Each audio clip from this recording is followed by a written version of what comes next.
the best way to make the best use of yourself is to be as greater a contributor as you can be. With whatever you have been given, whatever capacities, talents, skills, intelligence, knowledge, emotions,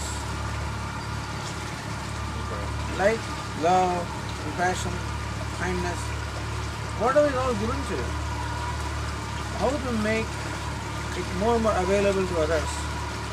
How can you contribute with the wealth that you have? This wealth, it can be other wealth also, but look upon yourself as a person who is very privileged, very blessed. Yeah. You have been gifted with so many things. Yeah, definitely. Only blessings. And the scheme of things is that everyone receives and everyone should also contribute. Because then only the cycle can continue. See, in nature it happens automatically. Everything in nature receives, gives back. Human being is only one who can receive everything and choose not to give back because of his insecurity, selfishness, foolishness. But the intelligent way of living is to contribute as much as you can. And what is meant by contribution is, in what way you can make yourself more and more useful to the other individual, to the society, to whatever you can think of. You can think of large universe, the state, society, neighborhood, your friends, wherever. Actually, almost every situation gives you an opportunity to contribute. If you are in lookout for how to contribute, you find ways of making little contribution. Isn't that a big thing? Little contribution. Every situation presents before us an opportunity to do that. It can be in terms of an overt action, where you went out and did something. A glass of water for a grandfather, etc. Or it can be something within subjective. Just wish the person well. He's not doing too well, health-wise, otherwise. Send out your positive, feelings. So basically, all those positive things are within ourselves. So what's the life? Life is how to bring out the very best from within you, which is there, but which is inhibited, or which is as though hidden, on account of many misconceptions we have, many complexes we have, many insecurities we have, ignorance we have. So make use of wherever you are in life. Doesn't matter what you do. So whatever the universe presents to you as your role, you can always improve upon that, you can always seek better role, but wherever you are, how to bring out the best from me, and how thus I can contribute to the goodness in the universe.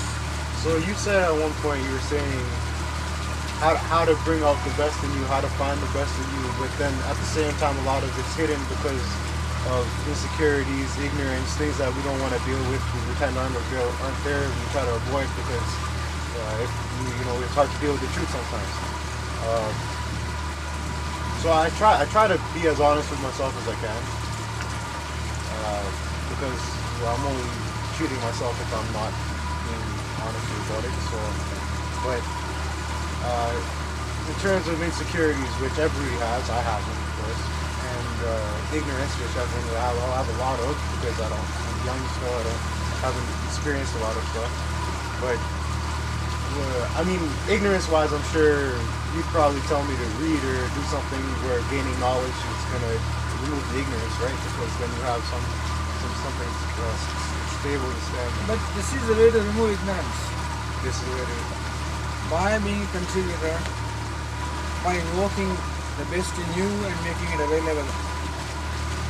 Your insecurity will come in the way. The greed will come in the way.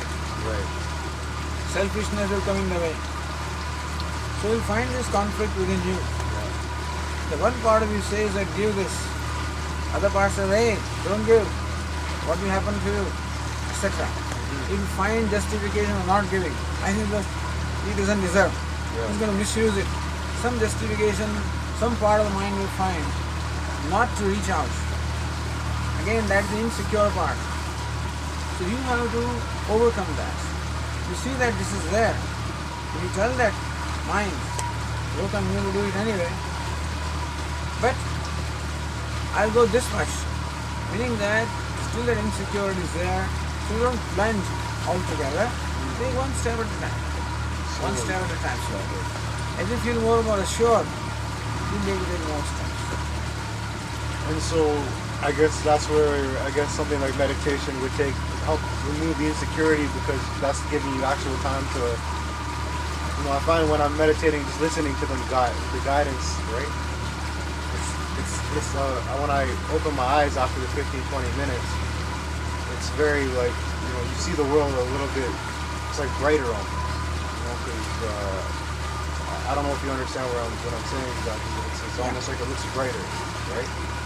And then my mind's like calmer, and everything I do is a little bit more peaceful. And I guess what I'm trying to, the main thing is, where insecurities are based on fear, right? And all of us have so much, including myself, there's so much we're scared of, right?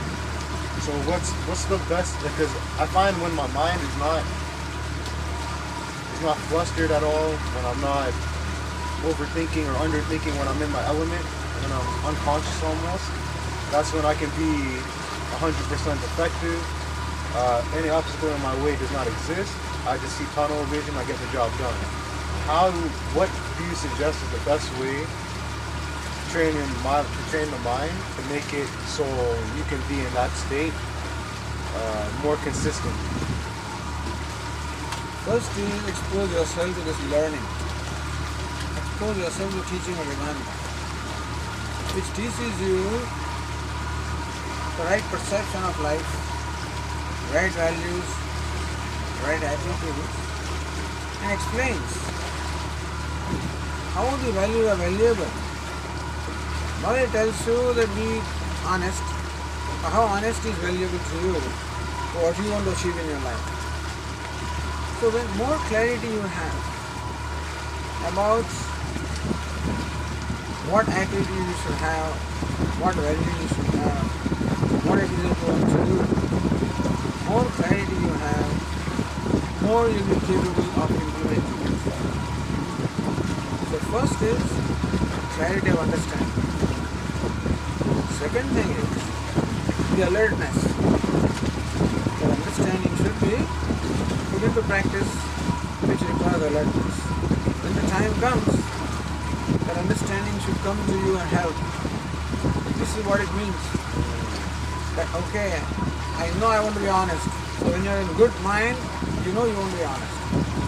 When the heat comes, that time either you forget that, or sometimes the clarity is not there. What does honesty mean here? See? What does non-violence mean here? What does compassion mean here?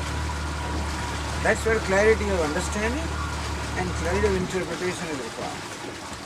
Therefore, constantly exposing yourself to the teaching of one, so that you keep thinking and concentrating on that, trying to translate that in your own life.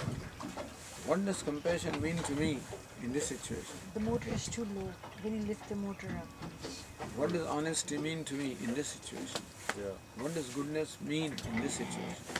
What is meant? What does contribution mean? I guess it's subjective, right? Because everyone sees by their own perception.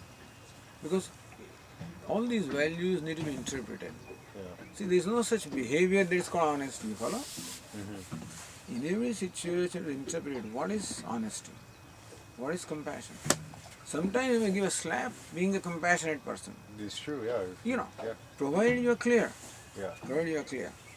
Yeah. So, Number one, values. Number two, interpretation of those values in every situation.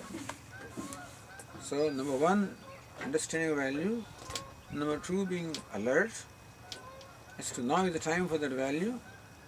Number three, interpretation, what that value means here. Number four, the courage to do that. Why courage? Because part of you itself will resist. Of course, yeah. And the courage to overcome that and do what is right. Well, I think the courage is one of the most important in that sense, because if you have the fear in front of you, But that courage comes, you're not doing anything. more the right? clarity is there, more the courage comes. Exactly. Okay, more clarity. Yeah, I guess that because makes you know sense. this is right. Yeah, You can't be wrong in this. Yeah, you're confident then, right? Yes. The confidence is Yes. real, because. Okay. So we should give him some books of our Puja Swami, Yes. you know, okay, we should do that. So, Yeah, because I mean, it's just it's especially in